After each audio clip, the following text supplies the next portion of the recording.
Hey everybody, it's Barack, and I am here with my good friend, Attorney General Eric Holder, because we're facing an existential threat to our democracy, and we need your help.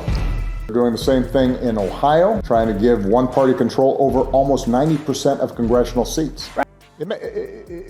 Imagine if I'd said to law firms that were representing parties that were upset with policies my administration had initiated. What happens when Obama returns to the spotlight and fires one brutal shot at Trump that sends him scrambling? In this comeback video, he doesn't just clap back, he calls out a problem threatening every voter, gerrymandering. And let's just say Trump's response wasn't exactly brave, more like hide and seek. Stick around because what Obama says here isn't just about Democrats or Republicans, it's about the very idea of America. And once you hear the details about Texas, Florida, and Ohio's district maps, you'll see why Trump doesn't want this conversation on blast. Before we continue, if you appreciate this content, please take a moment to like the video and subscribe. It's free, and it helps our channel grow. Thank you. Now back to the video. Why would one short video from Obama have Trump world covering their faces like kids caught stealing cookies? Because this wasn't Obama just strolling back into the spotlight to crack a joke or wave his hand at the camera. No, this was him teaming up with Eric Holder and zeroing in on one of the dirtiest little tricks happening in American politics right now, gerrymandering. And the way Obama framed it wasn't like a boring policy debate or some party squabble. He called it what it really is, an attack on democracy itself. That's the part that hit Trump and his crew like a slap across the face. Because when you strip away all the excuses, you expose the whole game they've been trying to play. You probably know the word gerrymandering, but it helps to see how it plays out in real states. Take Florida. The new maps drawn there looked like they were designed with a magnifying glass and an eraser, specifically to squeeze out Black and Latino voters from having a real shot at influence. Communities were carved up like a bad jigsaw puzzle, dissolved into areas where their votes became meaningless. And then down in Texas, with that massive population boom, you'd expect new districts to reflect the incredible growth of minority groups. But surprise, surprise, Texas leaders flat out refused to create new minority majority districts. It's almost like the message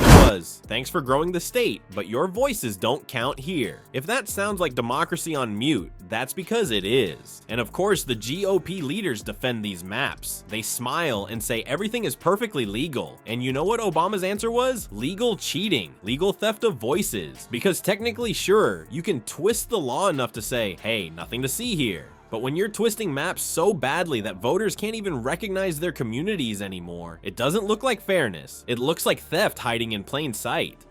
Imagine showing up to a sports game and one team decides halfway through they get to move the goalposts 10 yards closer. They'll say, nothing wrong here, still the same game. Right now, in states across the country like Texas and Florida, these extreme conservative politicians are announcing and acting on plans to... Imagine if I had pulled Fox News' credentials from the White House press corps. You're laughing, but no, this is what's happening. Slice and dice House districts with the goal of preserving their own power while diluting the voting power of communities of color. Only it's not, because everybody watching knows the rules have been hacked. That's exactly what gerrymandering is, pretending to play fair while rigging the scoreboard. And Obama didn't stop at saying this hurts Democrats. He was clear this isn't about party colors at all. It's about an American idea, the belief that every vote should weigh the same. Think about that for a second. Our whole system sells itself on the fairness of elections. And yet, here's a strategy openly designed to make some voices smaller, weaker, even invisible. If that's not an insult to the idea of democracy, nothing else comes close. Which leads to a tricky question. Where's Trump in all this? When Obama stepped up to spotlight this power grab, Trump suddenly went quiet. You'd think he'd be shouting from the rooftops, throwing his usual tantrums, but instead he went missing in action. It's like even Donnie Diapers knows when the spotlight isn't safe. So the comeback video wasn't just a comeback, it was a direct hit, an exposure of how the Republican playbook has shifted from winning debates to gaming the system. And that leaves Trump scrambling, because the second someone like Obama calls it out clearly, it's hard to keep pretending it's all politics as usual. Obama laid bare a strategy that doesn't just weaken Democrats, it weakens everyone's vote. That's the kind of truth bomb that keeps echoing long after the video stops playing. But the biggest blow doesn't even come from the maps, because what really burns is when Obama ties all of this back to Trump's oldest and ugliest tricks. What does Trump's birther conspiracy nonsense have to do with redistricting maps. Way more than you'd think. It looks like two totally separate worlds. One is about birth certificates, and the other is about geography and voting lines. But here's the twist. Both are about faking reality to squeeze out an advantage. That's why when Obama called out gerrymandering, he linked it straight back to the same playbook Trump used years ago to crawl into political relevance. Because Trump didn't start with policy, he started with a lie. A lie about where Obama was born, a lie designed to create division, and a lie that he repeated so often that parts of the country started treating it like fact. Think about how long that birther talk went on. Documents were released, birth certificates were shown, the evidence was there for anyone with eyes to see. But did Trump stop? Of course not. He doubled down. He kept talking, tweeting, running around TV shows, acting like some private investigator everyone was waiting on. The truth didn't matter. What mattered was forcing a fake story into people's heads so deep that the facts couldn't dislodge it. Rather than facing their voters at the polls next year, they're trying to silence them instead.